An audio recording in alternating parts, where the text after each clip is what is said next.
اس وقت آپ لوگوں کے علم میں ہے کہ لوگ جس صورتحال سے دوچار ہیں، ہمارے ملک کے رہنے والے ہم سب اس صورتحال سے دوچار ہیں.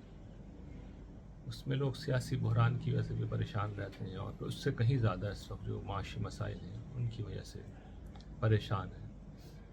اب ظاہر بات ہے، جب پریشان ہوتے ہیں تو لوگ فرسٹریٹ بھی ہوتے ہیں. ان کے جو بے چینی ہے اس کا مختلف طریقوں سے ظہور ہوتا ہے.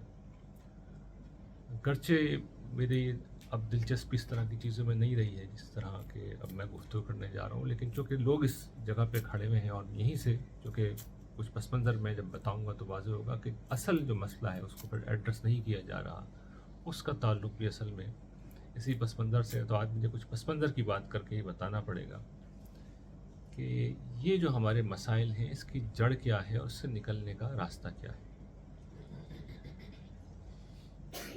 دیکھیے، جو ہمارا سماج ہے اس میں جو نمایاں طبقات ہوتے ہیں، سب سے اہم طبقہ اس میں لیڈرشپ کا ہوتا ہے. اور عام طور پر جب بھی سماج کسی مسئلے میں گرتا ہے تو لیڈرشپ کو ہی بلیم کیا جاتا ہے. اس وقت بھی اگر آپ غور کیجئے تو سیاستدان ہیں جو سب سے بڑا نشانہ بنتے ہیں تنقید کا. یہ وہ لوگ جن کے پاس سیاسی طاقت ہے، وہ چاہے اسٹیبلشمنٹ ہے یا اس طرح کے اور دوسرے گروہ ہیں، وہی عام طور پر نشانہ بنتے رہے ہیں، طاقت جن کے ہاتھ میں. اسی طریقے سے یہ تو خیر آج کل کا معاملہ، اس سے پہلے ہمارے سماج میں ایک وقت وہ بھی گزرا ہے کہ جب ہر چیز کا الزام یہود، ہنود، اسرائیل، بھارت، سوویت یونین، امریکہ، مغرب، ان کے اوپر. آپ کو یاد ہوگا آج سے 20-30 سال پہلے یہی ہوتا تھا. اب فوکس ذرا اس طرف ہو گیا ہے. لیکن آپ غور کیجئے کہ نہ اس روش سے کچھ صورتحال بدلی تھی اور نہ اس روش سے ابھی تک کوئی صورتحال تبدیلی آئی ہے. تو سوال یہ پیدا ہوتا ہے نا، کچھ پرابلم ہے، اس اپروچ میں کوئی مسئلہ ہے. تو میں وہ توجہ دلاؤں گا اس اپروچ میں کیا مسئلہ. میرے نزدیک ساری جو خرابی ہے ہماری انٹلیکچوئل لیڈرشپ نے جو مسلسل رہنمائی کی اور غلط رہنمائی کی. اور غلط رہنمائی کیا کی کہ انہوں نے ہر مسئلے کا حل یہ سمجھ رکھا ہے کہ جس کے ہاتھ میں طاقت ہے اسے ہدف بنا لو. اور وہ ظاہر ہے کہ طاقتور طبقات میں حکمران ہیں، اس میں اشرافیہ ہے، اس میں فوج ہے، اس میں سیاستدان ہے، اس میں ظاہر بات ہے کہ جو بیرونی طاقتیں ہیں وہ ہیں. اچھا، وہ جس جگہ سے یہ بات اخذ کر رہے ہیں وہ اصل میں یہ احساس ہے کہ بھئی دنیا میں جو نظام چل رہا ہے وہ اسی طرح چل رہا ہے. یہ بات ماضی کی حد تک تو ٹھیک تھی. ماضی میں آپ کے علم میں ہے کہ بادشاہتیں ہوتی تھیں، حکمران کے ہاتھ میں مکمل اختیار ہوتا تھا. حکمران نے کسی جگہ پہ حملہ کر دیا تو وہ جگہ اس کی مفتوح ہو جاتی تھی. اس کے بعد وہ جو چاہتا تھا وہاں کی عوام کے ساتھ کر دیتا تھا. کچھ طاقتور طبقات یقیناً اس کے ساتھ تھے. مثال کے طور پر اشرافیہ ہوتی تھی، جاگیردار ہوتے تھے، نواب ہوتے تھے، مذہبی لیڈرشپ ہوتی تھی، یہ بھی اس کے ساتھ ہوتے تھے. لیکن اصل میں طاقت کا جو سینٹر ہے، فوکس ہے، وہ بادشاہ، حکمران یا سیاسی طاقت ہی ہوا کرتی تھی. انسانیت صدیوں ہی سے اسی طریقے سے اپنے معاملات چلا رہی تھی، یہاں تک کہ مڈل ایجز کے اندر دنیا میں اللہ تعالیٰ نے ایک بڑی غیر معمولی تبدیلی کی. اور یہ وہ تبدیلی تھی کہ جس کی پیش گوئی بھی صحیفوں میں موجود تھی، کیونکہ یہ بگننگ آف دا اینڈ تھا. تو اللہ تعالیٰ نے اس تبدیلی کا آغاز بظاہر بڑے تباہ کن طریقے پہ کیا. آپ کے علم میں ہوگا کہ ایک زمانے میں یورپ میں پلیگ، طاعون کا مرض پھیلا تھا جسے بلیک ڈیتھ کہا جاتا ہے. یورپ کی 1/3 آبادی کو، تقریباً 2 کروڑ لوگوں کو صاف کر دیا تھا. چند برسوں کے اندر ہی، 14ویں صدی کے اندر یہ واقعہ ہوا. تھی تو یہ خیر بڑی تباہی، لیکن اس کے کچھ نتائج نکلے. نتائج یہ نکلے اور بڑے دور رس نتائج تھے. نتائج یہ تھے مثال کے طور پر کہ سماج نے جو لوگ تھے، عوام تھے، اس نے اس پورے صورتحال میں اب توقع کس سے باندھی؟ بادشاہ کچھ کریں گے. بادشاہ کچھ نہیں کر سکتے، ان کے بس کی بات ہی نہیں تھی. اس کے بعد اگلا جو تھا وہ مذہب تھا، چرچ تھا، کہ وہاں سے کوئی مدد ملے گی. چرچز میں لوگ گئے، گرجا میں گئے، عبادات کی، دعائیں مانگی، موت کرو، نہیں پھرا. تو اب لوگوں کو یہ جو اسٹیٹس کو تھا اس سے انہیں عدم اطمینان پیدا ہونا شروع ہوا. اور خاص طور پر یہ جو چرچ کی گرفت تھی یہ کم ہونا شروع ہوئی، نیچرلی کم ہوئی، اس لیے کہ لوگوں کا اعتقاد ختم ہوا. وہ اعتقاد جو توہم پرستی کی حد تک پہنچا ہوا تھا، اور وہ الٹیمیٹلی پہنچا بالکل مذہب کو ہی انہوں نے اپنے جسے کہتے ہیں دیس نکالا دے دیا. اس کا آغاز یہاں سے ہوا تھا. یعنی جب یہاں پر یہ پلیگ پھیلی اور مذہب ان کی دادرسی کے لیے نہیں آیا تو یہ مسئلہ پھر وہاں سے پیدا ہوا. दूसरी चीज़ नतीजा ये निकला कि जब इतने बड़े पैमाने पर अमवात होती हैं तो फिर आबादी ज़ाहिर के कम होती है, रिसोर्सेज जो हैं वो बढ़ जाते हैं, लोग कम हैं। मिसाल के तौर पर विरासत को ही ले लीजिए, अब लोग जब इतनी कसरत से मर रहे हैं तो विरासत ज़्यादा तकसीम होगी और लेने वाले खुद ब खुद कम हो गए, यानी जिनकी विरासत है वो मर रहे हैं तो विरासत बढ़ रही है, जागीर बढ़ रही है, ज़मीनें बढ़ रही हैं, माल बढ़ रहे हैं, मवेशी बढ़ रहे हैं और लेने वाले भी कम हो चुके हैं। जब 1/3 आबादी ख़त्म हो गई है तो ज़ाहिर है उसके नतीजे निकलेंगे। इसी तरीके से लोगों के पास जब मालो दौलत आया तो जागीरदारी का जो शिकंजा था वो भी कम होना शुरू हो गया, इसलिए कि जागीरदार को तो काश्तकार चाहिए ना, वो काश्तकार ही नहीं बचे, वो भी मर गए। तो अब जो लोग जिंदा हैं उनके पास अपने पैसे हैं तो उनकी जो ज़मीनें थी उनकी पैदावार कम होने लगी और उनका शिकंजा जो था वो कमज़ोर होने लगा।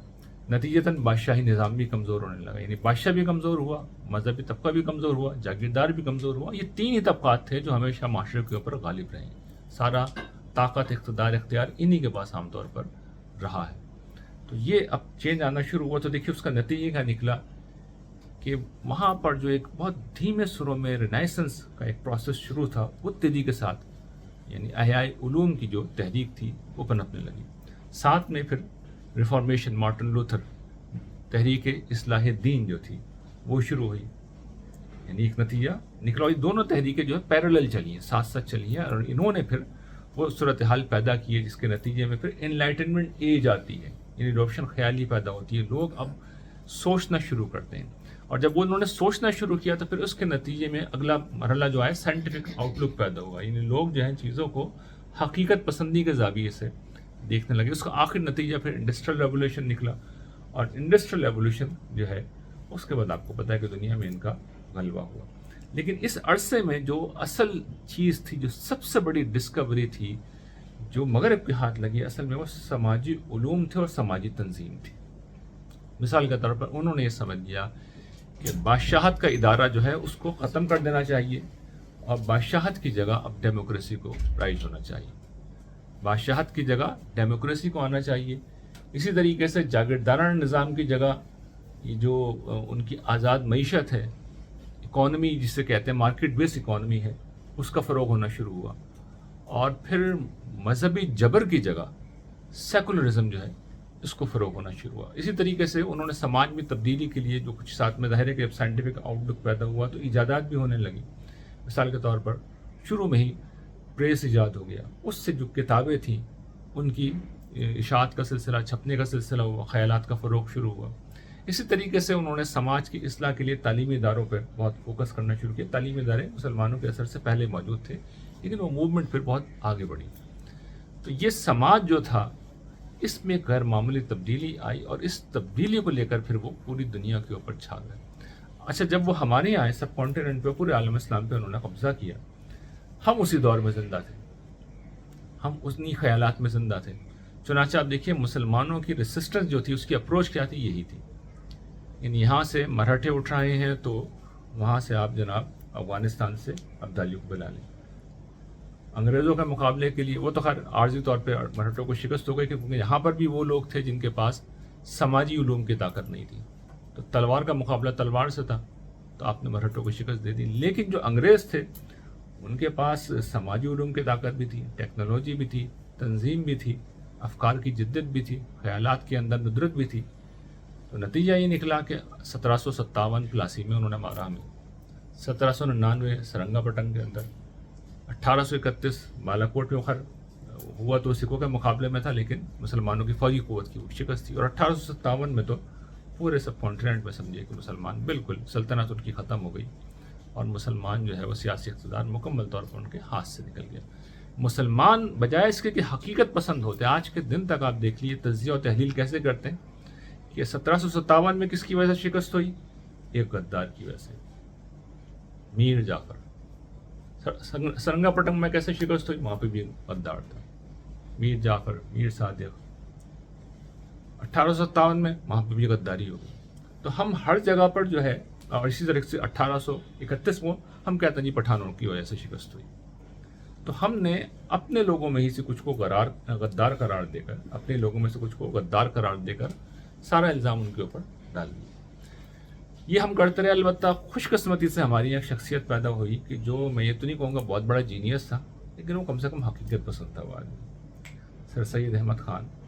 उन्होंने अंग्रेज़ों से ये सीख लिया था कि समाज बदल गया है, दुनिया बदल गई है, और यही कुछ अब उन्होंने मुसलमानों को तलक़ीन की। और उसके नतीजे में पहले भी एक दो दफ़ा बात करके मैं बता चुका हूँ उनका कितना गैर मामूली कंट्रीब्यूशन है। यानी वो जीनियस नहीं थे, वो बहुत बड़े मुफक्कर नहीं थे, इसका इजहार उनके मजहबी ख्यालात से हो गया कि जब वो मज़हब को डिफेंस करने गए, उसको डिफेंड करने गए, तो वहाँ वो डिफेंस उनका कितना नाकाम साबित हुआ। इसकी वजह यही थी कि वो इल्मी सतह पे कोई इतने बड़े आदमी नहीं थे, मुखलिस आदमी थे। इसलिए उनके मजहबी ख्यालात को ज़रा कोने में रखिए, लेकिन बहैसियत कौमी लीडर के बहुत बड़े आदमी थे। बल्कि मैं कहता हूँ उनसे बड़ा कोई लीडर पैदा नहीं हुआ सब कॉन्टिनेंट के अंदर, शायद दौरे जदीद में मुसलमानों में पैदा नहीं हुआ, इसलिए कि उनके अंदर एक ही खूबी थी जो मुसलमानों में नापैद, आज तक नापैद है, हकीकत पसंदी। बिल्कुल भी हकीकत पसंद नहीं है मुसलमान, हक़ाइक़ मानते ही नहीं, हमेशा इमोशनल रहते हैं, जज्बाती रहते हैं। तो हकीकत पसंद थे और उन्होंने तस्लीम कर लिया कि सूरत हाल बदल चुकी है, और फिर उन्होंने समझा कि अंग्रेज़ों की ताकत के राज क्या है, वो समाजी तंजीम है, समाजी उलूम है। वही चीज़ उन्होंने राज करने की यहाँ कोशिश की। आप देखिए उन्होंने प्रेस को किस तरह इस्तेमाल किया। वो पहले आदमी है जिन्होंने प्रेस को इस तरीके से इस्तेमाल किया मुसलमानों के अंदर, और फिर कौम की तामीर में, कौम के अंदर एक बेहतर मिली जज्बा, कौमी जज्बा पैदा करने में उनका बड़ा गैर मामूली कंट्रीब्यूशन है। अफराद की तरबियत करने में, किरदार साजी में उनका बड़ा कंट्रीब्यूशन है। और फिर इससे आगे बढ़कर समाजी तंजीम का जो तालीमी इदारा, जदीद तालीमी इदारे थे, उस पर उन्होंने बड़ा गैर मामूली काम किया। और उसके नतीजे में हम देखते हैं कि बहुत बड़ी मूवमेंट थी, अलीगढ़ मूवमेंट के नाम से, जो यहाँ शुरू हुई और पूरी सब कॉन्टिनेंट के अंदर वो मूवमेंट फैलती चली गई। तो ये सर सैयद का जो कंट्रीब्यूशन है, वो कंट्रीब्यूशन है तो बड़ा गैर मामूली, लेकिन मुसलमानों की फ़िक्री लीडरशिप ने इस कंट्रीब्यूशन को कबूल नहीं किया। सर सैयद की फ़िक्र को कोई बड़ा आदमी नहीं मिला, कोई बड़ा आदमी, सारे बड़े आदमी असल में उसी जगह पे खड़े रहे, और एक के बाद एक बड़े आदमी, बड़े अज़हान, बड़ा सोचने वाले, बहुत खूबसूरत लिखने वाले, बहुत ज़बरदस्त तकरीरें करने वाले, सब असल में दूसरी जगह पे वो रोमानवी और जज्बाती अंदाज़ फ़िक्र में रहे, टकराव की कैफियत में रहे, नफ़रत की नफ्सियात में रहे। और उसी का नतीजा है कि आज तक हम ऐसे ही।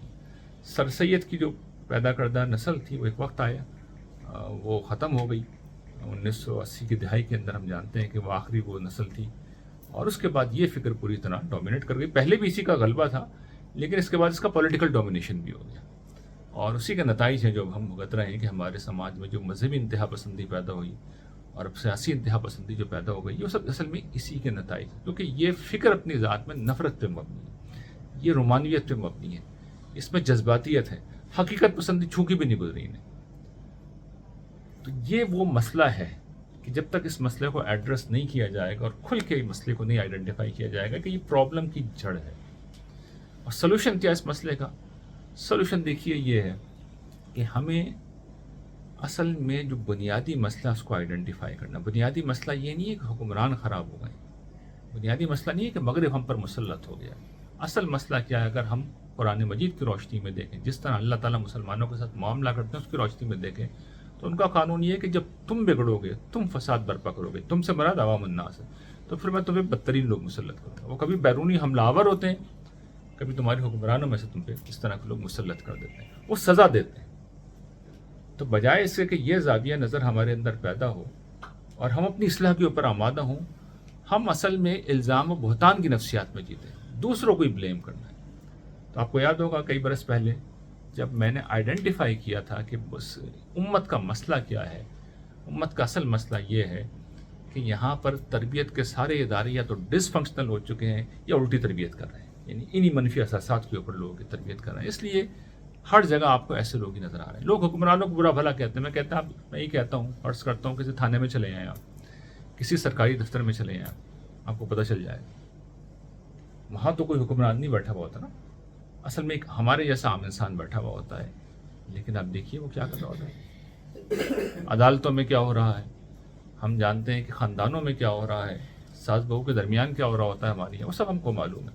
लेकिन उन सबसे हमने आंखें बंद कर रखी, और यही चीज़ हमने सीख रखी है कि नहीं, हुक्मरानों को निशाना बनाना है, उनको टारगेट करना है।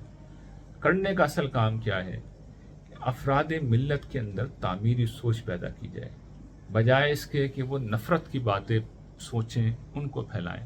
وہ یہ دیکھیں کہ میں اپنے سرکل میں جس جگہ میں موجود ہوں میں کیا کر سکتا ہوں، کیا خیر پھیلا سکتا ہوں، کیا تعمیری کام کر سکتا ہوں، کیا کنٹریبیوٹ کر سکتا ہوں، کیا دے سکتا ہوں، کیا خدمت سر انجام کر سکتا ہوں، دے سکتا ہوں. مجھ سے کیا خیر ہے جو پھوٹ سکتا ہے. میں کسی شخص کے ساتھ بیٹھا ہوا ہوں تو اس کے ساتھ کیا بھلائی کر سکتا ہوں، کسی شخص کے ساتھ میں کام کر رہا ہوں تو اس کے ساتھ کیا بھلائی کر سکتا ہوں، میں کیا سیکھ سکتا ہوں، میں کیا سکھا سکتا ہوں.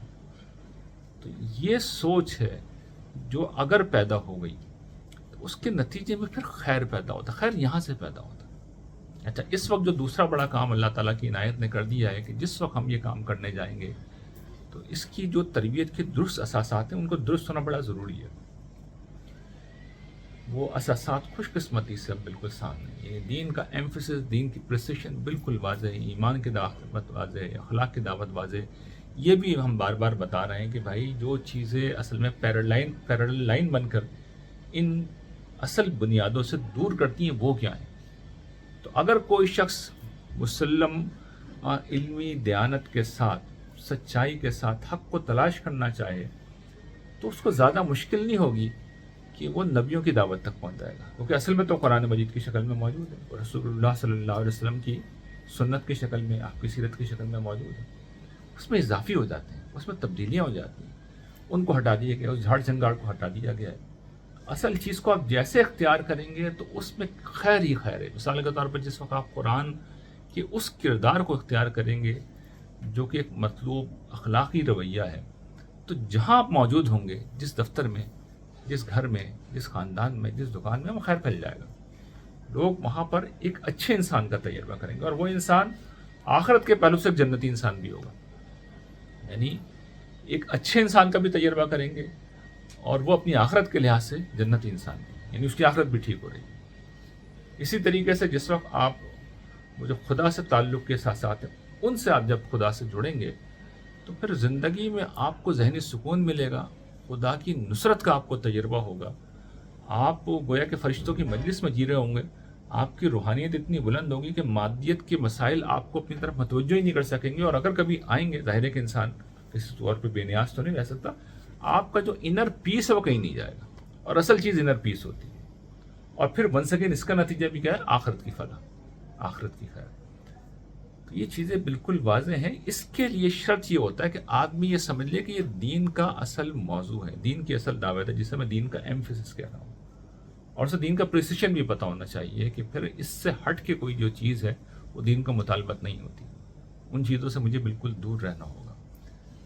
تو ایسا انسان جو خدا سے پورے طور پہ جڑا ہوگا، جسے قرآن نے ربانی انسان کہا ہے، اور جو ایک اخلاقی انسان ہوگا، وہ سرتسر خیر ہوگا. پھر ایسے انسان جب پھیلنا شروع ہوں گے معاشرے میں تو پھر خیر آئے گا. سب سے بڑا خیر کیا آئے گا؟ وہ خدا کی اپنی انٹروینشن ہے. یعنی یہ صورتحال ہے ہمارے گناہوں کی سزا. جب اللہ تعالیٰ یہ دیکھتے ہیں کہ بندے اب اپنی اصلاح کے اوپر آمادہ ہو چکے ہیں تو پھر وہ حکمرانوں کو لگام ڈالتے ہیں. میں آپ سے سچ عرض کرتا ہوں، انہوں نے اس وقت بھی لگام ڈالی تھی جب بادشاہت کا نظام ہوتا تھا. جب حکمرانوں کو آپ نہ منتخب کرتے تھے نہ ہٹاتے تھے، اس وقت بھی انہوں نے لگام ڈال کے رکھی تھی. آج تو ڈیموکریسی ہے، لوگ خود اپنے حکمرانوں کو منتخب کرتے ہیں. لوگ جیسے ہیں ویسے ہی حکمرانوں کو منتخب کرتے ہیں. تو اس وقت تو کہیں زیادہ بہتر حکمران سامنے آئیں گے، عقل بھی یہی کہتی ہے. لیکن میں عرض کر رہا ہوں کہ اس وقت بھی جس زمانے میں بادشاہت تھی اس وقت بھی اس سے مختلف نتیجہ نہیں نکلتا تھا. تو یہ جو راستہ جو میں سجیسٹ کر رہا ہوں، یہ دنیا کی بھلائی کا بھی راستہ ہے، یہ آخرت کی بھلائی کا بھی راستہ ہے. لیکن اگر نفرت کے راستے پہ چلیں گے، ٹکراؤ کے راستے پہ چلیں گے، ہر وقت نیگیٹو رہیں گے، منفی سوچ کے اسیر رہیں گے، چن چن کے منفی باتیں آپ نکالیں گے اپنی زندگی میں، اپنے سماج میں، وہی ڈسکس کرتے رہیں گے، خود بھی فرسٹریٹ ہوں گے، دوسروں کو بھی فرسٹریٹ کریں گے، تو آپ خود بھی ذہنی سکون سے محروم رہیں گے. اور اطمینان رکھیے دوسروں کو بھی محروم کرتے رہیں. پازیٹیوٹی کی طرف آئیے، آپ کو زندگی میں ہمیشہ خیر ملے گا، آپ کو بیشتر مقامات پہ ہمیشہ اچھائی ملے گی. انسان اس گئے گزرے دور میں بھی فطرت اتنی طاقتور چیز ہوتی ہے کہ انسان ابھی بھی بیشتر اچھے ہوئے، ان کی اچھائیوں کو دریافت کریں، ان پر فوکس کریں. تو آپ لوگوں کی طرف سے بہتر رویے کو آپ رد عمل کا سامنا کریں گے. ہم نیگیٹو ہوں گے تو ہم نیگیٹیوٹی کا سامنا کریں گے. تو ہم میں سے ہر شخص کو اپنی ذات میں بدلنا ہے اور اس خیر کو اپنے گھر تک پہنچانا ہے. جہاں جہاں ہم موجود ہیں وہاں پہنچانا ہے، بجائے اس کے کہ وقت ضائع کرتے رہیں، یہ فلاں واقعہ ہو گیا، اس میں یہ ہوا، اس کو ڈسکس کرتے رہیں، ہر نیگیٹو آدمی کو کوٹ کرتے رہیں، اس کے آرٹیکل نقل کرتے رہیں، کچھ نہیں ہوگا اس سے بھیا. 200 برسوں سے کچھ نہیں ہو رہا. ان سے کہیں زیادہ بڑے لوگ کھڑے ہوئے تھے، اب تو میرے جیسا کچرا موجود ہے. ورنہ جو پچھلے 2 صدیوں میں لوگ رہے ہیں وہ بہت بڑے لوگ تھے، وہ کچھ نہیں کر سکے. تو یہ اس زمانے کے جو ہمارے جیسے بالشتی ہیں وہ کیا کر لیں گے؟ کچھ نہیں کر سکتے. خدا سے کوئی نہیں ٹکرا سکتا. یہ خدا کا قانون ہے جو حرکت میں آ رہا ہے. اس میں نجات کا راستہ وہی ہے جو اللہ تعالیٰ نے خود بتا رکھا ہے کہ ایمان کی دعوت، اخلاق کی دعوت، تعمیر سوچ، پازیٹیوٹی، ان چیزوں کا جب ہم اختیار کریں گے تو دنیا میں دیکھیے خیر جب آئے گا تب آئے گا. آپ کی اپنی ذات میں اگلے دن آ جائے گا، آپ کے اپنے گھر میں اگلے دن آ جائے گا. اور یہ چیز حاصل ہو جائے تو اس سے بڑی کیا چیز ہے. وآخر دعوانا ان الحمد للہ رب العالمین.